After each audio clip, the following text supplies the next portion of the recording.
Hi friends, welcome to Shri Kannada vlogs.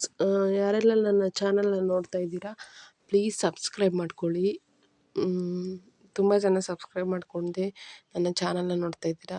ನಿಮಗೆ videos ಇಷ್ಟ ಆದರೆ ಪ್ಲೀಸ್ ಸಬ್ಸ್ಕ್ರೈಬ್ ಮಾಡಿಕೊಂಡು ನನ್ನ ಚಾನಲ್ನ ನೋಡಿ. ಟೈಮ್ ನೋಡ್ತಾ ಇರ್ಬೋದು. ಇವತ್ತು ಶುಕ್ರವಾರ ಮತ್ತು ನಾನು ಶುಕ್ರವಾರ ಮತ್ತು ಶನಿವಾರದ್ದು 2 ದಿನದ ವ್ಲಾಗ್ ಹಾಕ್ತಾಯಿದ್ದೀನಿ. ಇವತ್ತು ಶುಕ್ರವಾರ, ಟೈಮ್ 8:45 ಆಗಿದೆ. ನೋಡ್ತಾ ಇರ್ಬೋದು, ಬೆಳಗ್ಗೆನೆ 8:45ಗೆ ನಾನು ವೀಡಿಯೋ ಸ್ಟಾರ್ಟ್ ಮಾಡಿದ್ದೀನಿ. ನಾನು ಎದ್ದಿದ್ದೆ 8:30ಗೆ. ಯಾಕಪ್ಪ ಅಂದರೆ ಹಿಂದಿನ ವೀಡಿಯೋಸಲ್ಲೇ ನಾನು ಹೇಳಿದ್ದೀನಿ, ನನ್ನ ಮಗಳು ರಾತ್ರಿ ಎಲ್ಲ ಜಾಗರಣೆ ಮಾಡಿಸ್ತಾಳೆ ಅಂತ.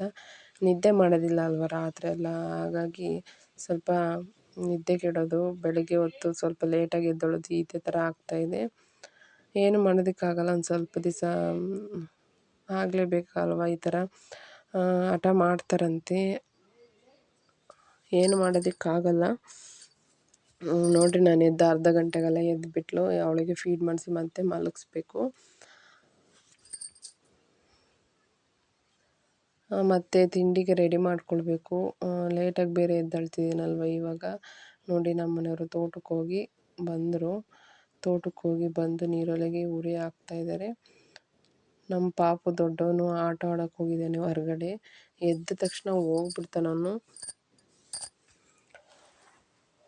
ಇವಾಗ ದೋಸೆ ಮಾಡೋಣ ಅಂತ ರಾತ್ರಿ ಅಕ್ಕಿ ರುಬ್ಬಿಟ್ಟಿದ್ದೆ ದೋಸೆಗೆ ಅಂತ. ತುಂಬ ಚೆನ್ನಾಗಿ ಉಬ್ಬಿತ್ತು ಅಕ್ಕಿ ಹಿಟ್ಟು. ನೋಡಿ, ರುಬ್ಬಿಟ್ಟಿರೋದು ಎಷ್ಟು ಚೆನ್ನಾಗಿ ಉಬ್ಬಿದೆ ಅಂತ. ಒಂದು ದಿನವೂ ಈ ಥರ ಉಬ್ಬಿರಲಿಲ್ಲ. ಯಾಕೆ ಇವತ್ತು ಉಬ್ಬಿದೆ ಅಂತ ಹೇಳ್ತೀನಿ. ತುಂಬ ಅಂದರೆ ತುಂಬ ಚೆನ್ನಾಗಿ ಉಬ್ಬಿತ್ತು. ನನಗಂತೂ ಫುಲ್ ಖುಷಿ ಆಗಿಬಿಡ್ತು ಈ ಥರ ಉಬ್ಬಿದ್ದು ನೋಡಿ. ಅಂದರೆ ಬಿಸಿಲು ಬೇಸಿಗೆಗಾಲದಲ್ಲೂ ನಾನು ರುಬ್ಬಿಟ್ರು ಏನು ಉಬ್ತಾನೆ ಇರಲಿಲ್ಲ ಈ ಥರ. ಯಾಕಪ್ಪ ಅಂದರೆ ಏನೋ ಗೊತ್ತಿಲ್ಲ ಯಾಕೆ ಉಬ್ತಾ ಇರಲಿಲ್ಲ ಅಂತ. ಮತ್ತು ಅದು ಉಬ್ಬಲಿ ಅಂತ ನಾನೇನು ಮಾಡ್ತಿದ್ದೆ, ನೀರೊಲೆ ಹತ್ರ ಹೀಟಿಗಾದರೂ ಉಬ್ಬುತ್ತೇನೋ ಅಂತ ನೀರೊಲೆ ಹತ್ರ ಇಡ್ತಾ ಇದ್ದೆ. ನೀರೊಲೆ ಹತ್ರ ಇಟ್ಟರೂ ಉಬ್ತಾ ಇರಲಿಲ್ಲ, ಎಲ್ಲಿಟ್ಟರೂ ಉಬ್ತಾ ಇರಲಿಲ್ಲ.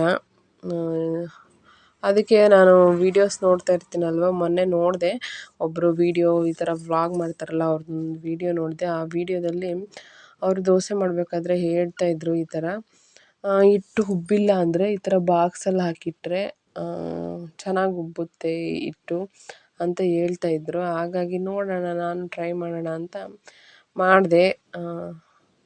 ರಿಸಲ್ಟ್ ಚೆನ್ನಾಗೇ ಬಂದಿದೆ, ಚೆನ್ನಾಗಿ ಉಬ್ಬಿದೆ. ನೋಡ್ತಾ ಇರ್ಬೋದು ನೀವೇ. ನೋಡಿ, ಯಾರ ಕೈಯಲ್ಲಿ ಹಿಟ್ಟು ಉಬ್ಬಲ್ಲ ಅಂತಾರೆ, ಅವರೆಲ್ಲ ನೋಡಿ ನೀವು ಒಂದ್ಸರಿ ಟ್ರೈ ಮಾಡಿ. ಈ ಥರ ಚೆನ್ನಾಗಿ ಬರುತ್ತೆ, ಹಿಟ್ಟು ಉಬ್ಬುತ್ತೆ. ಮತ್ತು ಇವಾಗ ಉಪ್ಪು ಮಿಕ್ಸ್ ಮಾಡ್ತಾಯಿದ್ದೀನಿ. ಉಪ್ಪು ಹಾಕಿ, ನಾನು ನೈಟ್ ಹೊತ್ತೇನು ಉಪ್ಪು ಹಾಕೋದಿಲ್ಲ, ಈಗ ಬೆಳಗ್ಗೆ ಎದ್ದುಬಿಟ್ಟು ಉಪ್ಪು ಹಾಕ್ತೀನಿ. ಮತ್ತು ಸೋಡಾ ನಾನು ಯೂಸ್ ಮಾಡಲ್ಲ. ಒಬ್ಬೊಬ್ಬರು ಉಬ್ಬಿದ್ರು ಸೋಡಾ ಯೂಸ್ ಮಾಡ್ತಾರೆ, ನಾನು ಸೋಡಾ ಯೂಸ್ ಮಾಡೋದಿಲ್ಲ. ಉಬ್ಬದೇ ಇದ್ದರೂ ನಾನು ಸೋಡಾ ಹಾಕೋದಿಲ್ಲ. ಯಾಕೆಂದರೆ ಗ್ಯಾಸ್ಟ್ರಿಕ್ ಪ್ರಾಬ್ಲಮ್ ಮೊದಲೇ. ಸೋಡಾ ಅದೆಲ್ಲ ತಿಂದರೆ ಇನ್ನೂ ಗ್ಯಾಸ್ಟ್ರಿಕ್ ಅಂತ ಹೇಳ್ತಾರೆ. ಹಾಗಾಗಿ ನಾನು ಸೋಡಾ ಯಾವುದಕ್ಕೂ ಯೂಸ್ ಮಾಡೋದಿಲ್ಲ. ಬೋಂಡ ಮಾಡೋದೇ ಅಪರೂಪ ನಾನು. ನಮ್ಮ ಅಮ್ಮನವ್ರು ಅಂದರೆ ನಮ್ಮೂರಿಗೆ ಹೋದರೆ, ನಮ್ಮ ಅಮ್ಮನವ್ರಿಗೆ ಹೋದರೆ ಅಲ್ಲಿ ಬೋಂಡ ಚೆನ್ನಾಗಿ ಮಾಡುತ್ತೆ, ಹಾಗಾಗಿ ಅಲ್ಲಿ ಬೋಂಡ ತಿಂದು ಬರ್ತೀವಿ. ನಾನೇನು ಬೋಂಡ ಮಾಡೋದಕ್ಕೆ ಹೋಗಲ್ಲ. ನಮ್ಮ ಮನೆಯವರು ಬೋಂಡ ಏನು ತಿನ್ನೋದಿಲ್ಲ. ಬೋಂಡ ಮಾಡ್ತೀನಿ ಅಂದರೆ ನಿನಗೆ ಮಾಡೋಕ್ಕೆ ಬರೋಲ್ಲ, ಸುಮ್ಮನೆ ಇರು ಅಂತಾರೆ. ಹಾಗಾಗಿ ನಾನು ಬೋಂಡ ಆ ಥರ ಏನೂ ಮಾಡೋದಿಲ್ಲ. ಸೋಡಾ ಯಾವುದಕ್ಕೂ ಯೂಸ್ ಮಾಡೋದಿಲ್ಲ. ಇಡ್ಲಿ ದೋಸೆ ಇದು ಯಾವುದಕ್ಕೂ ಯೂಸ್ ಮಾಡಲ್ಲ. ಇವಾಗ ಪಲ್ಯಕ್ಕೆ ರೆಡಿ ಮಾಡ್ಕೊಳ್ಬೇಕಲ್ವ, ಪಲ್ಯ ಚಟ್ನಿ ರೆಡಿ ಮಾಡ್ಕೊಂಡ್ಮೇಲೆ ನಮ್ಮ ಪಾಪಗೂ ಸ್ನಾನ ಮಾಡಿಸ್ಬೇಕು. ಅವನಿಗೆ ಮಾಡಿಸ್ತಾರೆ ಅವರು. ನಾವಿಬ್ಬರು ಇವಳಿಗೆ ಸ್ನಾನ ಮಾಡಿಸ್ಬೇಕಲ್ವ, ಹಾಗಾಗಿ ನಮ್ಮ ಮನೆಯವ್ರು ನೀರು ಹಾಕ್ತಾರೆ, ನಾನು ಸ್ನಾನ ಮಾಡಿಸ್ತೀನಿ. ಅದಕ್ಕೆ ಬೇಗ ಬೇಗ ಮಾಡ್ಕೊಳ್ತಾ ಇದ್ದೀನಿ. ಏನಪ್ಪ ಪಲ್ಯ ಅಂದರೆ ಆಲೂಗಡ್ಡೆ ಪಲ್ಯ. ಇನ್ನೇನು ದೋಸೆಗೆ ಆಲೂಗಡ್ಡೆ ಪಲ್ಯನೇ ಟೇಸ್ಟ್ ಅಲ್ವಾ, ಹಾಗಾಗಿ ಆಲೂಗಡ್ಡೆ ಪಲ್ಯ ಚಟ್ನಿ ಮಾಡೋದಕ್ಕೆ ಈರುಳ್ಳಿ, ಟೊಮೆಟೊ, ಮೆಣಸಿನ್ಕಾಯಿ ಎಲ್ಲ ತೆಗೆದಿಟ್ಕೊಳ್ತಾ ಇದ್ದೀನಿ. ಮತ್ತು ಇನ್ನೊಂದು, ನಾನು ಅಡುಗೆ ಮನೆಯಲ್ಲಿ ಉಪ್ಪು ಎಲ್ಲಿಟ್ಟಿರ್ತೀನಿ ಅನ್ನೋದೇ ಗೊತ್ತಿರಲ್ಲ ನನಗೆ. ಇಟ್ಟಿರ್ತೀನಿ, ಸುಮ್ಮನೆ ಹುಡುಕ್ತಾ ಇರ್ತೀನಿ, ಸುತ್ತಲೂ ನೋಡ್ತಾ ಇರ್ಬೋದು ವೀಡಿಯೋದಲ್ಲಿ. ಸುಮ್ಮನೆ ಸುತ್ತಾರಿತಾ ಇರ್ತೀನಿ ಅಡುಗೆ ಮನೆ ತುಂಬ. ಅದು ಉಪ್ಪೆಲ್ಲೋ ಇರುತ್ತೆ, ನಾನೆಲ್ಲೋ ಸುತ್ತಾರಿತಾ ಇರ್ತೀನಿ, ನೋಡ್ತಾ ಇರ್ತೀನಿ. ಕೊನೆಗೆ ಸಿಗುತ್ತೆ. ಆ ಥರ ಆಗುತ್ತೆ, ಯಾವಾಗ ನೋಡಿದ್ರು ಅದೇ ಥರನೇ ಆಗೋದು. ಉಪ್ಪು ಹುಡುಕಿ ಹುಡುಕಿ ಹುಡುಕಿ ಸಾಕಾಗೋಗುತ್ತೆ, ಲಾಸ್ಟಿಗೆ ಸಿಕ್ಬಿಡುತ್ತೆ ಉಪ್ಪು. ಯಾಕೆಂದರೆ ನನ್ನ ಮಗ ಭಾಳ ಉಪ್ಪು ತಿಂತಾನೆ, ಹಾಗಾಗಿ ಅವನಿಗೆ ಗೊತ್ತಾಗದೇ ಇರೋ ಥರ ಎಲ್ಲ ಇಟ್ಟಿರ್ತೀನಿ, ಅದು ನೆನಪೇ ಇರೋದಿಲ್ಲ, ಹಾಗಾಗಿರುತ್ತೆ. ಮತ್ತು ಇಲ್ಲಿ ಒಗ್ಗರಣೆಗೆ ಹಾಕ್ತಾಯಿದ್ದೀನಿ, ಎಲ್ಲ ಹೆಚ್ಕೊಂಡ್ಬಿಟ್ಟು. ಈ ಕಡೆ ಆಲೂಗಡ್ಡೆನೂ ಬೇಯಿಸ್ಕೊಂಡು ಇಟ್ಕೊಂಡಿದ್ದೀನಿ. ಬೇಗ ಬೇಗ ಅಂದರೆ ಚಕ್ ಚಕ್ ಅನ್ನಂಗೆ ಮಾಡಬೇಕು ಬೆಳಗ್ಗೆ. ಯಾಕೆಂದರೆ ಅವ್ರಿಗೂ ಟೈಮ್ ಆಗುತ್ತೆ, ಪಾಪ ಅವ್ರಿಗೆ ಲೇಟ್ ಆದರೆ ಅಲ್ಲಿ ಬೈತಾರೆ ಡ್ಯೂಟಿಲಿ. ಹಾಗಾಗಿ ಬೇಗ ಬೇಗ ಮಾಡಬೇಕು. ನೋಡಿ, ಎರಡು ಒಂದೇ ಟೈಮ್ಗೆ ಆಗುತ್ತೆ.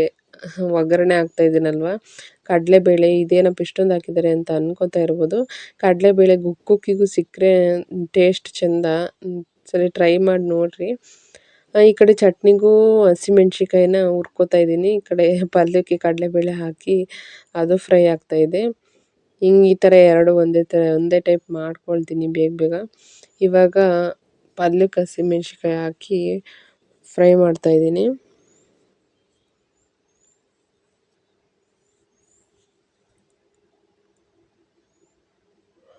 ಮತ್ತು ಫ್ರೆಂಡ್ಸ್, ನನ್ನ ವೀಡಿಯೋಸ್ ಇಷ್ಟ ಆದರೆ ಪ್ಲೀಸ್ ಸಬ್ಸ್ಕ್ರೈಬ್ ಮಾಡ್ಕೊಳ್ಳಿ. ನಾನು ಯಾಕಪ್ಪ ಇನ್ನೊಂದು ವಿಷಯ ಶೇರ್ ಮಾಡ್ಕೊಳ್ತೀನಿ, ಯಾಕಪ್ಪ ನಾನು ವೀಡಿಯೋ ಸ್ಟಾರ್ಟ್ ಮಾಡಿದೆ, ಈ ಥರ ವ್ಲಾಗ್ನ ಸ್ಟಾರ್ಟ್ ಮಾಡಿದೆ ಅಂತ ನಿಮ್ಮ ಹತ್ರ ಶೇರ್ ಮಾಡ್ಕೊಳ್ಳೋಣ ಅಂತ ಅಂದ್ಕೊಂಡಿದ್ದೀನಿ. ನಾನು ಯಾಕಪ್ಪ ಈ ಯೂಟ್ಯೂಬ್ ಸ್ಟಾರ್ಟ್ ಮಾಡಿದೆ ಅಂದರೆ, ನಾನು ಈಗ 4-5 ವರ್ಷದಿಂದ, ಅಂದರೆ ನನ್ನ ಮಗನ ಪ್ರೆಗ್ನೆಂಟ್ ಇದ್ದೆ ಅನಿಸುತ್ತೆ, ಆವಾಗಿಂದನೂ ನಾನು ವೀಡಿಯೋಸ್ ಈ ಥರ ವ್ಲಾಗ್ಗಳನ್ನ ನೋಡ್ತಾ ಇದ್ದೆ. ತುಂಬ ಜನದ ವ್ಲಾಗ್ ನೋಡ್ತಾ ಇದ್ದೆ, ಖುಷಿಯಾಗಿ ರಮ್ಯಾ, ಶ್ರೀದೇವಿ ಕನ್ನಡ ವ್ಲಾಗ್ಸ್, ಅಶ್ವಿನಿ ಬೆಣ್ಣೆನಗರಿ, ಆಮೇಲೆ ಬಿ ಹ್ಯಾಪಿ ಕನ್ನಡ ವ್ಲಾಗ್ಸ್ ಅಂತ ಅವರು US ಇಂದ ಮಾಡೋರು. ಆಮೇಲೆ ತುಂಬ ಜನದ್ದು ವೀಡಿಯೋಸ್ ನೋಡ್ತಾ ಇದ್ದೆ. ಆಮೇಲೆ ನನಗೂ ಯಾಕೆ ಈ ಥರ ಮಾಡಬಾರ್ದು, ನಾನು ಯಾಕೆ ಈ ಥರ ಮಾಡಬಾರ್ದು. ಇವಾಗ ಮಾಯಲೋಕ ಅವ್ರದ್ದು ನೋಡ್ತೀನಿ. ಆಮೇಲೆ ಪೂಜಾಲೋಕ ಅಂತ ಬರುತ್ತೆ, ಪೂಜಾಲೋಕ ಕನ್ನಡ ವ್ಲಾಗ್ಸ್ ಅಂತ ಬರುತ್ತೆ.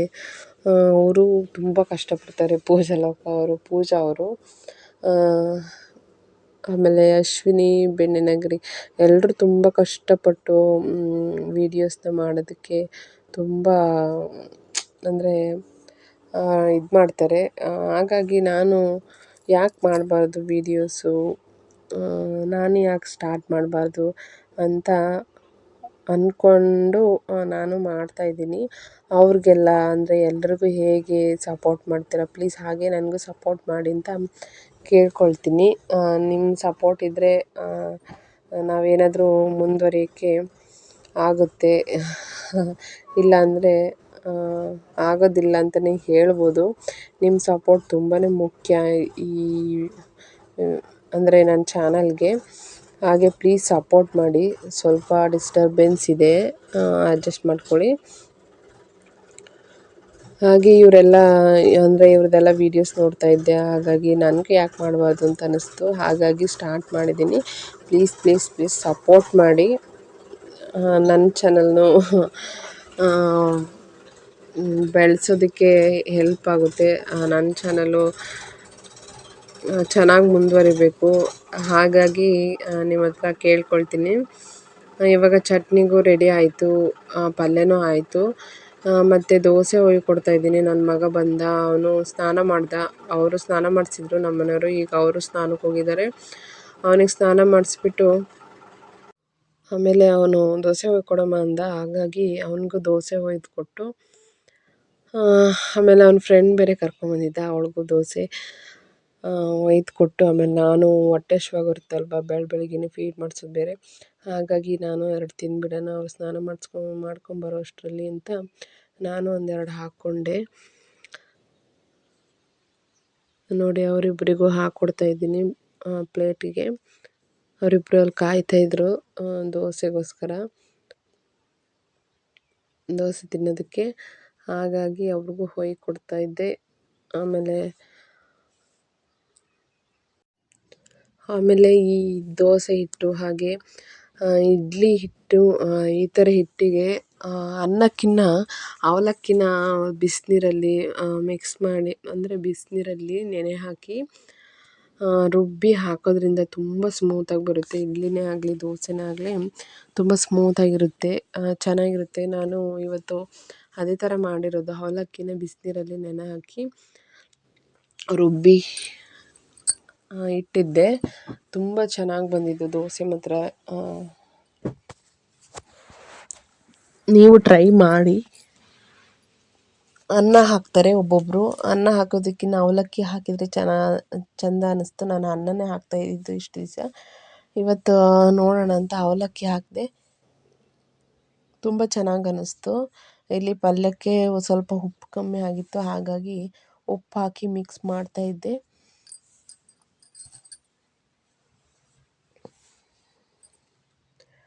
ನನ್ನ ಮಗ ದೋಸೆ ಜೊತೆ ಚಟ್ನಿ ಪಲ್ಯ ಏನೂ ತಿನ್ನೋದಿಲ್ಲ. ಇವತ್ತೊಂದಿನ ಅವ್ನು ಹೇಳ್ತಾ ಇದ್ದ, ನನಗೆ ಚಟ್ನಿ ಬೇಡ, ಒಂದೇ ದೋಸೆ ಮಾತ್ರ ಸಾಕು, ಚಟ್ನಿ ಪಲ್ಯ ಏನು ಬೇಡ ಅಂತ ಹೇಳ್ತಾ ಇದ್ದ. ಆದರೆ ನಾನು ಚಟ್ನಿನ ತಿನ್ನು ಅಂತ, ಇವತ್ತೊಂದಿನ ತಿನ್ನು, ಏನಾಗೋದಿಲ್ಲ, ಚೆನ್ನಾಗಿದೆ ಚಟ್ನಿ, ನೋಡು ಟೇಸ್ಟ್ ಮಾಡು, ಟೇಸ್ಟ್ ನೋಡಿ ಹೇಳು ಅಂತ ನಾನು ಅವನಿಗೆ ಚಟ್ನಿ ಹಾಕಿದೆ. ಇವತ್ತೊಂದಿನ ತಿನ್ನು, ಗೊತ್ತಾಗುತ್ತೆ ನಿನಗೆ ಯಾವ ಥರ ಅನಿಸುತ್ತೆ ಅಂತ. ಚಟ್ನಿನ ಹಾಕಿಬಿಟ್ಟು ಇಬ್ರಿಗೂ ಕೊಟ್ಟೆ. ನೋಡಿ, ಅವನೇನೋ ಗೊತ್ತಿಲ್ಲ, ಮೊದಲು ಎಲ್ಲದೂ ತಿಂತಾಯಿದ್ದ, ಪಲ್ಯ ಚಟ್ನಿ ಎಲ್ಲ ತಿಂತಾಯಿದ್ದ.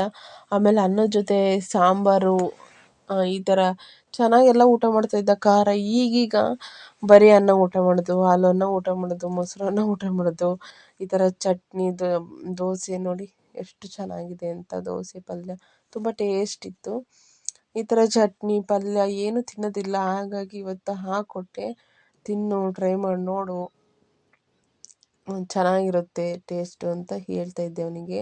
ನೋಡಿ, ಅವನ ಫ್ರೆಂಡು ಇಬ್ಬರು ಒಂದು ನಿಮಿಷ ಬಿಟ್ಟಿರೋದಿಲ್ಲ, ಜೊತೇಲಿ ಅಂಗನವಾಡಿಗೆ ಹೋಗ್ತಾರೆ, ಜೊತೇಲಿ ಆಟ ಆಡ್ತಾರೆ.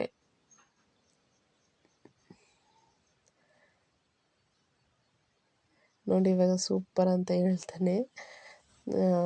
ಅಂದರೆ ದೋಸೆ ಚೆನ್ನಾಗಿತ್ತು, ಚಟ್ನಿ ಸೂಪರ್ ಅಂತ ಹೇಳ್ದ.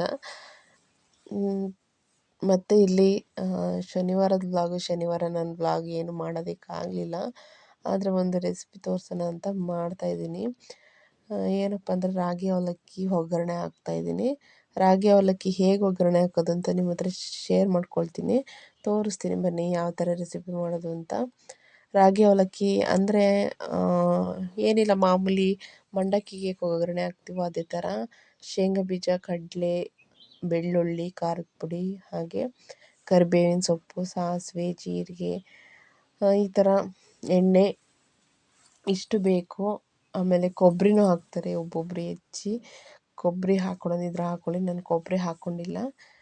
ಇದು ರಾಗಿ ಅವಲಕ್ಕಿ ಅಂತ ನೋಡಿ, ನನಗೂ ಗೊತ್ತಿಲ್ಲ ಈ ಥರ ಇರುತ್ತೆ ರಾಗಿ ಅವಲಕ್ಕಿ ಅಂತ. ನಾನು ರಾಗಿ ಅವಲಕ್ಕಿ ಅಂದರೆ ಕಪ್ಪಗೆ ಬರುತ್ತೆ ಅಂತ ಅಂದ್ಕೊಂಡಿದ್ದೆ.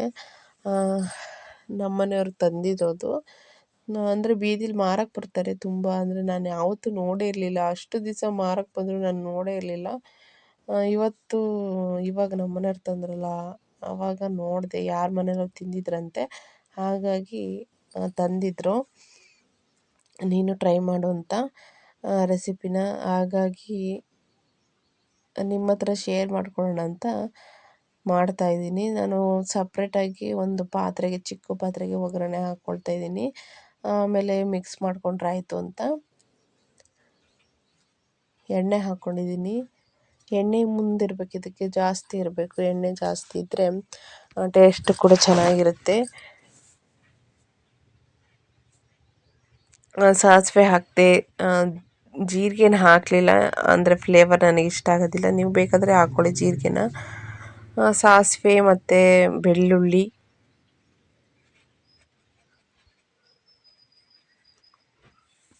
ಚೆನ್ನಾಗಿ ಎಣ್ಣೆಲಿ ಫ್ರೈ ಆಗಬೇಕು. ಮತ್ತು ಕಡಲೆಬೀಜ ಹಾಕ್ಕೊಂಡಿದ್ದೀನಿ. ಕಡಲೆಬೀಜ ಜಾಸ್ತಿ ಬೇಕಾದವರು ಜಾಸ್ತಿ ಹಾಕ್ಕೊಳ್ಳಿ. ಒಬ್ಬೊಬ್ಬರು ಕಡಲೆಬೀಜ ತುಂಬ ತಿಂತಾರಲ್ವ, ಹಾಗಾಗಿ ಅವ್ರು ಜಾಸ್ತಿ ಹಾಕ್ಕೊಳ್ತಾರೆ. ನಾನು ಎಷ್ಟು ಬೇಕೋ ಅಷ್ಟು ಹಾಕ್ಕೊಂಡಿದ್ದೀನಿ. ನೀವು ಖಾರದ ಪುಡಿಗಿನ್ನ ಒಣಮೆಣ್ಸಿನ್ಕಾಯಿ ಸಹ ಯೂಸ್ ಮಾಡ್ಬೋದು. ನೋಡಿ, ಕರಿಬೇವು ಹಾಕ್ತಾಯಿದ್ದೀನಿ. ಫ್ರೆಶ್ ಕರ್ಬೇವಿನ ಸೊಪ್ಪು ಇನ್ನು ಅವಾಗ ತಾನೇ ಕಿತ್ಕೊಂಬಂದಿದ್ರು ನಮ್ಮ ಮನೆಯವ್ರು ನಮ್ಮ ತೋಟದಲ್ಲಿ. ನಮ್ಮ ತೋಟದ್ದೇ ಅದು ಕರ್ಬೇವಿನ ಸೊಪ್ಪು.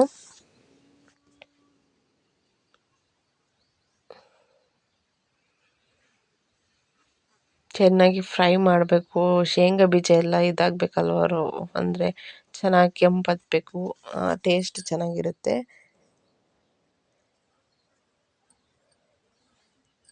ಖಾರದ ಪುಡಿಗಿನ್ನ ಒಣಮೆಣ್ಸಿಕಾಯಿ ಒಬ್ಬೊಬ್ಬರು ಯೂಸ್ ಮಾಡ್ತಾರೆ, ಚೆನ್ನಾಗಿರುತ್ತೆ ಟೇಸ್ಟು ಕೂಡ.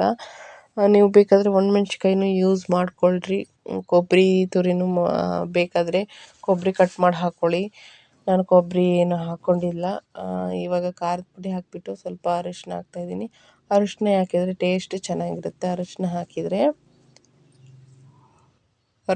ಹಾಕ್ಕೊಂಡಿದ್ದೀನಿ. ನೋಡಿರಿ ಯಾವ ಥರ ಕಲರ್ಫುಲ್ಲಾಗಿದೆ ಅಂತ ಒಗ್ಗರಣೆ. ಮತ್ತು ಸಕ್ಕರೆನೂ ಕೂಡ ಹಾಕೋಬೋದು. ಸಕ್ಕರೆನೂ ಅದೊಂಥರ ಟೇಸ್ಟ್ ಕೊಡುತ್ತೆ. ನಾನು ಫಸ್ಟಿಗೆ ಒನ್ ಟೈಮ್ ಮಾಡಿದ್ದೆ, ಆವಾಗ ಸಕ್ಕರೆ ಹಾಕಿದ್ದೆ. ನಮ್ಮ ಮನೆಯವರು ಸಕ್ಕರೆ ಹಾಕ್ಬಿಡಂತ ಬೈದಿದ್ರು, ಹಾಗಾಗಿ ಸಕ್ಕರೆ ಏನು ಹಾಕ್ತಾಯಿಲ್ಲ. ಉಪ್ಪು ಎಷ್ಟು ಬೇಕೋ ಅಷ್ಟು ಹಾಕ್ಕೊಳ್ಳಿ. ಉಪ್ಪು ಕಮ್ಮಿ ಇದ್ದರೂ ತಿನ್ಬೋದು, ಜಾಸ್ತಿ ಆದರೆ ತಿನ್ನೋದಕ್ಕಾಗಲ್ಲ. ಲಾಸ್ಟಲ್ಲಿ ಕಡಲೆ ಹಾಕ್ಕೊಳ್ತಾ ಇದ್ದೀನಿ. ಫಸ್ಟಿಗೆ ಹಾಕ್ಕೊಂಡ್ರೆ ಚೆನ್ನಾಗಿರಲ್ಲ ಕಡಲೆನ, ಏನೋ ಒಂಥರ ಕಡಲೆ ಬೇಳೆ ತಿಂದಂಗಾಗುತ್ತೆ. ಈ ಕಡಲೆ ಲಾಸ್ಟಲ್ಲಿ ಹಾಕ್ಕೊಂಡ್ರೆ ಚೆನ್ನಾಗಿರುತ್ತೆ. ಸ್ವಲ್ಪ ಒಂದು 2 ನಿಮಿಷ 1 ನಿಮಿಷ ಈ ಥರ ಎಣ್ಣೆಯಲ್ಲಿ ಫ್ರೈ ಮಾಡಿದರೆ ಅದು ಉಪ್ಪು ಖಾರ ಎಲ್ಲ ಅದಕ್ಕೆ ಮಿಕ್ಸ್ ಆಗುತ್ತೆ ಕಡಲೆಗೆ. ಇಲ್ಲಿ ಅವಲಕ್ಕಿ ಹಾಕ್ಕೊಳ್ತಾ ಇದ್ದೀನಿ ನೋಡಿ. ಈ ಥರ ಒಂದು ದೊಡ್ಡ ಪಾತ್ರೆ ಇಟ್ಕೊಂಡು ಅದಕ್ಕೂ ಒಗ್ಗರಣೆ ಹಾಕ್ಬೋದು, ದೊಡ್ಡ ಪಾತ್ರೆಗೆ ಹಾಕ್ಕೊಂಡು. ನಾನು ದೊಡ್ಡ ಪಾತ್ರೆಗೆ ಒಗ್ಗರಣೆ ಹಾಕಕ್ಕೆ ಹೋಗಲಿಲ್ಲ.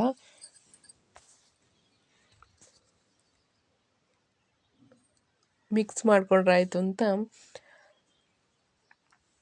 ಒಂದು ಸಣ್ಣ ಪಾತ್ರೆಗೇ ಒಗ್ಗರಣೆ ಮಾಡಿಕೊಂಡೆ.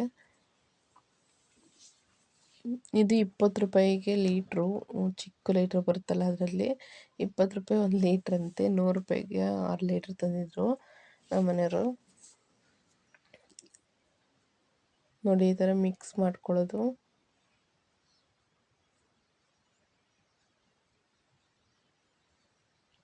ಸ್ವಲ್ಪನೇ ಹಾಕ್ಕೊಂಡು ಮಿಕ್ಸ್ ಮಾಡ್ಕೊಳ್ಳಿ. ನೋಡಿ, ಚೆಲ್ಬಿಟ್ಟೆ ನಾನು. ನಮ್ಮ ಮನೆಯವ್ರು ಬೈತಾ ಇರ್ತಾರೆ ಯಾವಾಗ ನೋಡಿದ್ರು, ನೀನು ಚೆಲ್ದಲ್ಲೇ ಏನು ಮಾಡೋದಿಲ್ಲ ಅಲ್ವಾ ಅಂತ.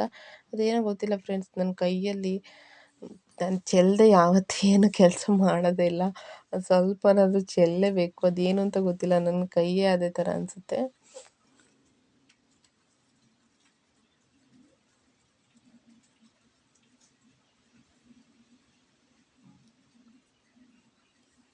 ನೋಡಿ, ಮಿಕ್ಸ್ ಮಾಡ್ಕೊಳ್ತಾ ಇದ್ದೀನಿ. ಚೆನ್ನಾಗಿ ಮಿಕ್ಸ್ ಮಾಡ್ಕೊಳ್ಳಿ. ಫಸ್ಟಿನ ಸರಿ ಮಾಡಿದಾಗ ಎಣ್ಣೆ ಕಮ್ಮಿ ಹಾಕಿದ್ದೆ, ಹಾಗಾಗಿ ಅಷ್ಟು ಟೇಸ್ಟ್ ಕೊಡಲಿಲ್ಲ. ಇದು ತುಂಬ ಟೇಸ್ಟಾಗಿತ್ತು. ಸ್ವಲ್ಪ ಎಣ್ಣೆ ಮುಂದಿರಬೇಕು, ಚೆನ್ನಾಗಿರುತ್ತೆ, ಅಂಟ್ಕೊಳ್ಳುತ್ತೆ ಉಪ್ಪು ಖಾರ ಎಲ್ಲ ನೀಟಾಗಿ. ನೋಡಿ, ಆ ಥರ ಮಿಕ್ಸ್ ಮಾಡೋಕ್ಕೆ ಸರಿಯಾಗಲಿಲ್ಲ ಅಂತ ಈ ಥರ ಮಾಡ್ತಾಯಿದ್ದೀನಿ. ಎಲ್ಲ ಕಡೆನೂ ಹೊಂದ್ಕೊಬಿಡುತ್ತೆ ಉಪ್ಪು ಖಾರ. ತುಂಬಾ ಚೆನ್ನಾಗಿರುತ್ತೆ ನೋಡಿ. ಇದೇ ಥರ ಎಷ್ಟು ಚೆನ್ನಾಗಿ ಕಲರ್ಫುಲ್ಲಾಗೂ ಕಾಣ್ತಾಯಿದೆ, ಟೇಸ್ಟಾಗೂ ಇತ್ತು. ಅದ್ರ ಜೊತೆಗೆ ಒಂದು ಲೋಟ ಕಾಫಿ ಇದ್ದರೆ ಸೂಪರು.